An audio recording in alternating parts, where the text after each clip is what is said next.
Did Luffy actually have plot armor against Enel? If you've been a One Piece fan for a good amount of time, then you know who Enel is. It is commonly said by people that the only reason Luffy was able to defeat Enel is because of his rubber body, and that under normal circumstances, Enel would beat Luffy pretty easily. In other words, plot armor. But was that actually the case? In my opinion, it's way more nuanced than that. While yes, it's true that to a degree Luffy is lucky because he's Enel's natural counter, I wouldn't necessarily call it plot armor. Plot armor would be if the gum gum fruit fell from the sky and landed in Luffy's hand before he started fighting Enel. We would call that a Deus Ex Machina. That doesn't apply here, though, because Luffy has had rubber power since the beginning of One Piece.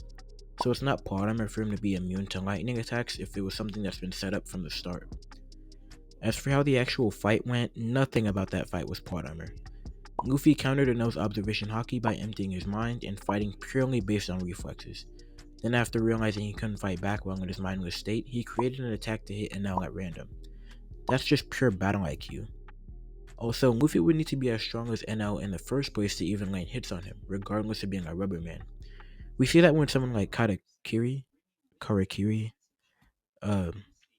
this guy tries to fight Enel, he just gets blitzed.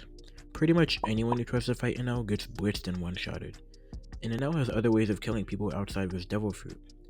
If you give this guy Luffy's devil fruit, he would still lose because he isn't as strong or tactical as Luffy is. Like, do you really think giving Usopp resistance to lightning will change the fact that Enel one-shots him? That's why, in my opinion, Luffy did not have plot armor against Enel. That was a straight up win for Luffy, fair and square.